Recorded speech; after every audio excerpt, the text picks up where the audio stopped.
سب چیزوں کی نفی کر رہے ہیں لا.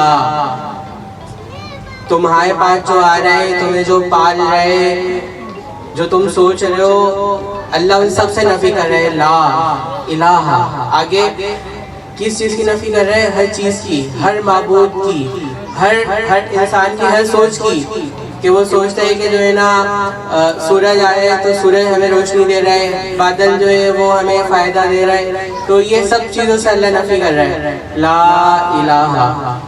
ہر چیز سے نفی کر رہی ہے، ہر معبود، کوئی معبود ہی نہیں ہے. پھر اللہ نے آگے اللہ لفظ لائے کہ اللہ، رکو، ٹھہرو، کوئی ہے. کون ہے؟ اللہ. اللہ ہے. تو یہ لا الہ الا اللہ کا مقصد ہے. اللہ نے جو یہ کہتے ہیں یہ تمام عبادات رکھی ہیں. رمضان کا پورا مہینہ رکھا، پھر رمضان میں آگے اللہ نے اعتکاف کے 20 دن رکھے، پھر اللہ نے حج کا ایک وہ عبادت رکھی، عمرے کی عبادت رکھی، وہ یا نماز، روزہ، جتنی بھی عبادت ہے ان سب کا مقصد کیا ہے؟ ان سب کا مقصد یہ ہے کہ جو مقصد 1,00,000 کم و بیش 1,24,000 انبیاء کرام جو تشریف لائے دنیا میں، ان کا جو مقصد تھا وہی ان عبادت کا مقصد ہے. وہ سب کیا کہتے تھے کہ لوگوں اللہ سے ہوتا ہے، اللہ کے غیر سے نہیں ہوتا. جو کچھ تم کر رہے ہو اپنے ہاتھوں سے، جو تم کچھ سوچ رہے ہو، یہ تمہاری ساری سوچیں بیکار ہیں. کرنے والی ذات صرف ایک اللہ کی ہے.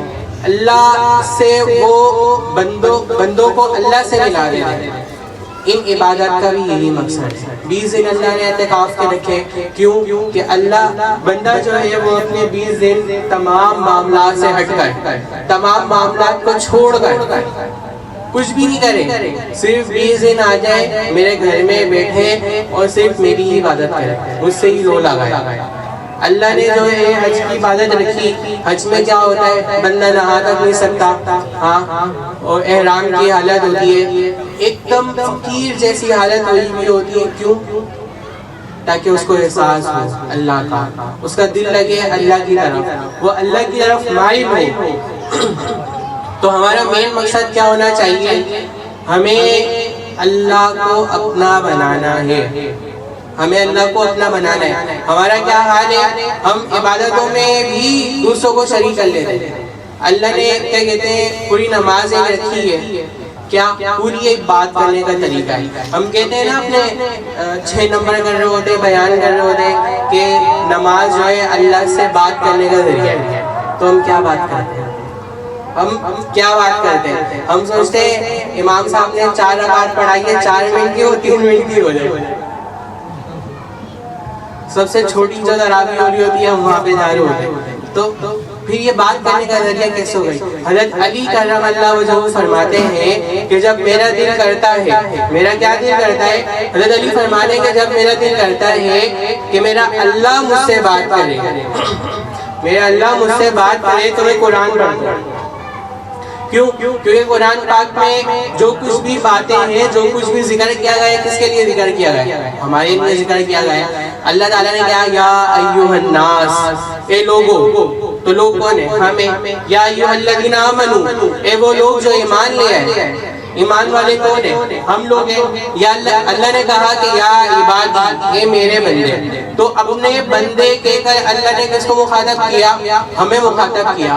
تو حضرت علی کیا فرماتے ہیں کہ جب میرا دل کرتا ہے کہ میرا اللہ مجھ سے بات کرے تو میں قرآن پڑھتا ہوں. آج ہمارا یہ حال ہے کہ ہم قرآن تو پڑھ رہے ہوتے ہیں لیکن ہمیں قرآن کا مطلب سمجھ میں نہیں آیا ہوا ہوتا. حالانکہ قرآن پاک کا 70% حصہ وہ ہے جو ایک بندہ اگر ترجمے کے ساتھ پڑھے تو اس کو سب کچھ سمجھ میں آ جائے. باقی 30% حصہ وہ ہے جو مسائل وغیرہ کے اوپر مشتمل ہے، وہ اگر بندے کو سمجھنا ہے تو کسی عالم سے سمجھ لے. ہمارا المیہ یہ ہے کہ ہم 30% کا نام لے کر وہ 70% جو ہمیں سمجھ میں آ جائے گا اسے بھی نہیں پڑھتے. تو اللہ سے پھر حضرت علی آگے کیا فرماتے ہیں کہ جب میرا دل کرتا ہے کہ میرا اللہ مجھ سے بات کرے تو میں قرآن پڑھتا ہوں. جب میرا دل کرتا ہے کہ میں اللہ سے بات کروں، جب میرا دل کرتا ہے میں اللہ سے بات کروں تو میں نماز پڑھتا ہوں. کیوں؟ کیونکہ نماز ہی وہ واحد ذریعہ ہے جس میں جا کر، جس کو پڑھ کر بندہ اللہ سے سب سے زیادہ نزدیک ہوتا ہے۔ تو میرے بھائیوں، اپنا یہ ہدف بنائے، یہ جو رمضان کا ایک مہینہ گزر گیا ہے، آدھے سے زیادہ جو گزر گیا ہے، اس میں ہم نے جو کمی کوتاہیاں جتنی بھی کی ہیں ان کے اوپر جو ہے ہمارا افسوس ہو، ہمیں افسوس ہو کہ ہم نے جو ہے اپنا وقت، وہ وقت جو ہمیں اللہ کو دینا تھا، وہ وقت جس میں ہمیں اللہ کو اپنا بنانا تھا، وہ ہم نے ضائع کر دیا۔ اب وہ وقت جو بچا ہے اس میں ہمیں اللہ کو اپنا بنانا ہے، اس میں ہمیں اللہ سے لو لگانی ہے۔ حضرت ابراہیم علیہ السلام کا امتحان ہوا، فرشتے آئے، فرشتے جو ہے حضرت ابراہیم علیہ السلام کے پاس سے گزرے، فرشتے نے کہا اللہ۔ حضرت ابراہیم علیہ السلام نے کہا کہ کیا کہا؟ فرشتے نے کہا اللہ۔ تو حضرت ابراہیم علیہ السلام نے کہا کہ پھر سے کہو۔ تو اس نے کہا کہ کیا دیں گے؟ تو اس نے کہا کہ یہ میرے پاس، حضرت ابراہیم علیہ السلام نے کہا کہ میرے پاس یہ بکریوں کا ریوڑ ہے، یہ آدھا لے لو۔ صرف کیا؟ لفظ اللہ کہنے کے اوپر صرف ایک لفظ، وہ جو اپنے منہ سے بھی کہہ سکتے تھے، کسی دوسرے کے منہ سے سننے کے لیے کیا آدھی بکریاں دے دی۔ پھر کہا کہ پھر بولو، پھر اس سے بولا آپ کیا دو گے؟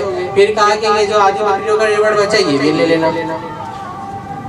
پھر کہا پھر بولو، اب اس نے کہا آپ کیا دو گے؟ اب تو بکریاں بھی نہیں بچی۔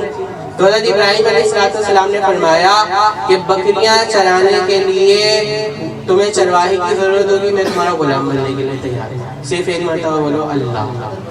یہ محبت تھی ان کی، یہ محبت تھی کہ انہوں نے، اگر ان کے والدین، اگر ان کے بچے بھی اسلام کے اوپر نہیں تھے تو انہوں نے اللہ کے خاطر ان کو چھوڑ دیا۔ آج ہم جو ہے کیا کہتے ہیں، انہی اولاد، انہی مال، ان کے سبب جو ہے اللہ کو بھلا بیٹھتے ہیں، اللہ کو چھوڑ بیٹھتے ہیں۔ تو اب جو یہ ہمارا کچھ وقت جو بچا ہے، یہ ہمیں اس میں ہدف بنانا ہے کہ ہمیں اللہ کو اپنا بنانا ہے، اللہ کی ذات سے لو لگانی ہے۔ ماشاءاللہ یہ چھوٹے موٹے، یہ ننھے منھے طالب علم تھے جامعہ اعظہ کے، اس جامعہ کے، اس مدرسے کے، جن کے اوپر قاری صاحب کی محنت ہے۔ ماشاءاللہ سے مدرسے بہت دیکھے، اساتذہ بھی بہت دیکھے، طلبہ بھی بہت دیکھے، لیکن جو یہاں پہ استاد کی محبت دیکھی ہے طالب علم سے، یہاں جو تربیت دیکھی ہے وہ کہیں نہیں۔ اتنی سی عمر میں جو ہے وہ اتنے بچے جو ہے وہ نام پڑھ رہے ہیں، وہ جو ہے کیا کہتے ہیں، وہ ایسے وہ تقریر کر رہے ہوتے ہیں جیسے کوئی بڑا قاری آیا ہوا ہے، کوئی بڑا مقرر آیا ہوا ہے۔ تو یہ قاری صاحب کی محنت ہے، اور یہ مدرسے جو ہیں ہماری کوئی ایجاد نہیں ہے، یہ مدرسے آپ علیہ السلام کے لگائے ہوئے ہیں۔ آپ علیہ السلام کا مدرسہ تھا صفہ کا مقام تھا، جہاں پہ صحابہ آتے تھے اور آپ علیہ السلام سے تعلیم لیتے تھے۔ اور وہ کیسے لیتے تھے؟ ایک آیات قرآن پاک کی اتری، اسے پتے کے اوپر لکھ لیا، ہڈی کے اوپر لکھ لیا، اور صفہ کے مقام پہ جو ہے نا وہ رکھ دیا جاتا تھا۔ صحابہ آتے تھے، وہ اپنے اپنے پاس اس کو نوٹ کرتے تھے اور اسے یاد کرتے تھے۔ پہلے یہ جو ایک شعر پڑھا تھا نا، وہ معزز تھے زمانے میں مسلمان ہو کر، یا وہ معزز تھے زمانے میں حافظ قرآن ہو کر، تو وہ لوگ عزت والے تھے، ان کو اللہ نے دنیا میں عزت دی، دنیا ان کے آگے کچھ نہیں تھی، شکست کھائی دنیا نے ان کے آگے۔ کیوں؟ کیونکہ انہوں نے قرآن پاک کو تھام کے رکھا، انہوں نے قرآن پاک کو پکڑ کر رکھا۔ آج ہم جو ہے وہ ذلیل و خوار ہو رہے ہیں، کیوں؟ کیونکہ ہمارا عمل نہیں ہے قرآن پاک کے اوپر، ہمارا وہ حق، ہم وہ حق ادا نہیں کر رہے جو قرآن پاک کا حق ہے۔ پہلے جتنی آسانیاں تھی دین سیکھنے کے لیے، بالکل بھی آسانیاں نہیں تھی۔ صحابہ کرام جو ہے وہ پہلے کے جو ولی اللہ تھے، وہ کسی کے پاس حدیث کا ایک حدیث بھی پوچھنے جاتے تھے تو میلوں کا سفر کر کے جاتے تھے، ایک ایک مہینہ وہ سفر کرتے تھے۔ پھر کیا ہوا، رات کو پہنچے تو وہ جو جن سے حدیث کا درس دینے جا رہے تھے وہ سو رہے، وہ گھر میں سو رہے، تو ان کے گھر کا دروازہ نہیں کھٹکھٹایا کہ ان کو تکلیف ہوگی، ان کے چوکھٹ کے اوپر سو گئے۔ ان کی چوکھٹ کے اوپر رات بیٹھے رہے, پوری رات گزاری. جب وہ صبح اٹھے, انہوں نے دروازہ کھولا, دیکھا کہ وہ باہر بیٹھے ہوئے, تو ان سے کہا کہ آپ میرا دروازہ بجا دیتے ہیں. تو ایسے جو ہے انہوں نے دین سیکھا, مشقتوں میں آ کر انہوں نے دین کو حاصل کیا. آج ہماری کتنی آسانیاں ہیں, یوٹیوب کھولا, جس مرضی کا کاری جو ہے نا چاہا, کچھ بھی بیان چاہا, ہماری اپنی مرضی کا, سب کچھ ہماری مرضی کا, ایک کلک لیا اور سب کچھ آ گیا. جتنی آسانیاں ہیں لیکن ہم اتنا ہی دین سے کیا ہے, دور ہیں.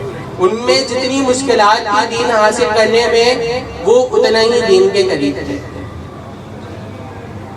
تو اللہ نے جو ہمارے لیے دین آسان کیا ہے سیکھنا, تو میرے بھائیوں ہمیں بھی اس دین میں لگنا چاہیے, اس دین کو سیکھنا چاہیے. بہت سارے مواقع ہیں ہمارے سامنے.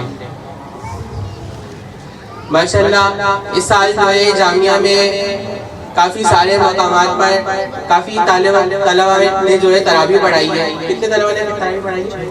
6 طلبہ نے جو ہے وہ تراویح پڑھائی ہے. اس کے علاوہ اور بھی جو ہے حفاظ نکلے اور کیا کہتے ہیں قرآن پاک مکمل ہوئے. تو یہ جو ہے وہ اللہ کا بہت بڑا کرم ہے کہ اللہ جو ہے ہمارے اس محلے میں, ہمارے اس محلے سے اتنا کام لے رہے ہیں, حفاظ تیار کر رہے ہیں. ایک طالب علم یہاں سے جو ہے وہ حافظ بنا ہے, عبدالحی. اب جو ہے وہ کتابوں میں گئے ہیں, عالم بن گئے. میں جو ہے مولانا فضل علی صاحب کی مدرسے میں گیا ہوا تھا, تو وہاں پہ میں بیٹھا ہوا, میں نے کہا اس کو جی یہ جو ہے وہ وہاں سے حافظ بن کر آیا ہے, بڑا اچھا جو ہے نا یہ تقریر کرتا ہے. تو کافی سارے مطلب بڑے درجات کے طلبہ بیٹھے ہوئے تھے, تو استاد نے کہا اچھا صحیح ہے. استاد نے اس کو کھڑا کر دیا, اس سے تقریر کروائی, بڑی پسند آئی استاد کو تقریر. اپنی جیب سے پیسے نکالے, اس کو جو ہے انعام میں دیے. تو اتنی جو ہے قاری صاحب کی محنت ہو رہی ہے. اب وہ طالب علم تقریر کرتا ہے تو اسے لگتا ہے پتہ نہیں کوئی مقرر آیا ہے. تو میں نمونے کے لیے طالب علم عبدالحی کو بلاتا ہوں, وہ آئے اور یہاں پہ اپنا جلوہ دکھائے.